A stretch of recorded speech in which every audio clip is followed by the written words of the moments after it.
Now, the Taliban, remember, have registered their rather very quick advance in their victory in Afghanistan with claims on the capital city of Kabul.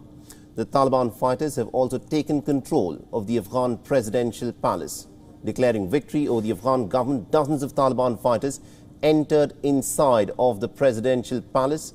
In a video that's been shared by Al Jazeera, the Taliban fighters could be seen inside of the Afghan presidential palace. This, of course, is a very critical sort of media strategy that the Taliban have employed throughout their campaign. Every time they've gone on and captured a province, they've always gotten to the governor's palace. And in this case, it is the presidential palace in Kabul that they have got inside. A video of this was, of course, given out to Al Jazeera. And with this, the Taliban have made the statement that they are the ones who are in control in Kabul. Now, the Taliban officials have said that the group will soon declare an Islamic Emirate of Afghanistan from the presidential palace. That was, of course, the name of the country under the Taliban government that was ousted by the American-led forces in the aftermath of the invasion that took place after 9/11. Now, the Taliban will also be changing the flag of Afghanistan, replacing it with the organization's flag. Now, calling for peaceful relations with the international community, Taliban's political spokesperson, Mohammad Naeem, has declared that the war in Afghanistan is over and that the foreign forces will not repeat their failed experience in Afghanistan once again. He further added that the Taliban did not want to live in isolation, and the type of rule and the form of regime will become clear pretty soon. Also adding that the group wants to establish peaceful relations and develop several channels of communication globally.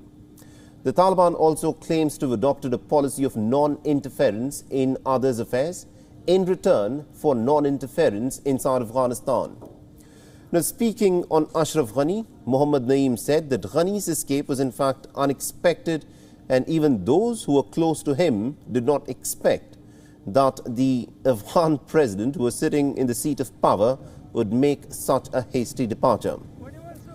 Now, after the Taliban overran much of the country in a matter of days and made its way into the capital, the group is now holding talks that are aimed at forming what they claim would be an inclusive government. It remains to be seen as to how inclusive this government will be, or is this going to be a rerun of what happened between the years 1996 and 2001. Now, earlier, a Taliban official had said that the group will be announcing a new government from the presidential palace, but those plans so far appear to be on hold.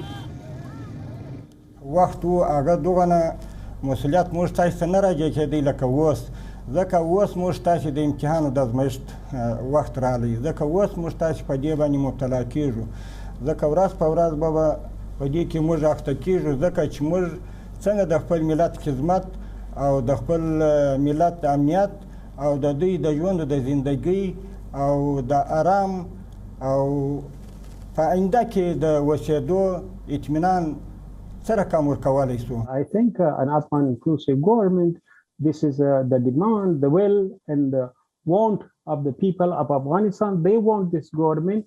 That you may have seen that whenever we entered the provincial cities, people thronged along the roads and queued up along the roads, and they were welcoming our forces. So it is a popular uprising. As a result of that, all the provinces fell to us, and because of the support of the people, we were able to have resistance against occupation for 20 years. Now, the military units of the Taliban have also entered into Kabul to provide security. Meanwhile, Afghan's President Ashraf Ghani has confirmed leaving Afghanistan. In a post on Facebook, Ashraf Ghani has said that he left Afghanistan to prevent a flood of blood in Kabul.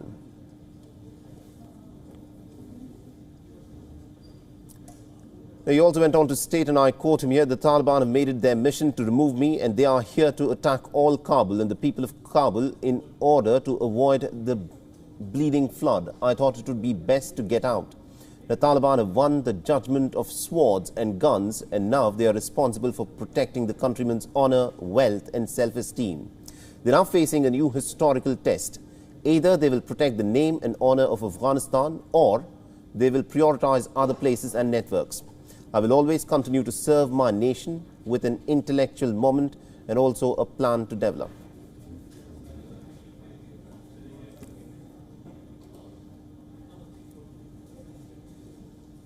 And also our correspondent Anas Malik has been tracking the developments very closely for us from ground zero. He's presently in Kabul and he has sent us this report. Listen in.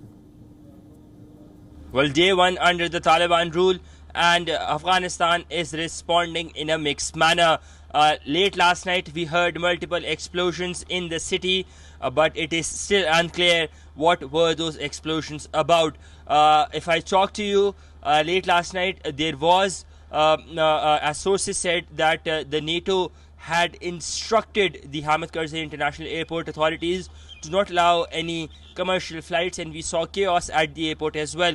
There is a mass exodus that is currently ongoing in Afghanistan, and people are trying to literally flee to safety to other countries. There are no flights that are available. Late last night, I'll give you an example. Late last night, we saw that an aircraft from Turkey that was to take about 300 passengers, about 1,000 of them went on board, and they tried to get the plane off the tarmac, which it could not. So one can very well understand the desperateness of the people. There are Taliban who are around the city. We've heard gunshots around the airport area as well. Or Taliban sources tell me that they've appointed Mullah Shirani, the former deputy governor of Kabul, as the governor of Kabul. We saw those pictures of them entering the Urg, or the Afghan presidential palace. They folded the Afghan flag. Sources say that they will be declaring Afghanistan as an emirate and replacing the flag. WION is now available in your country. Download the app now and get all the news on the move.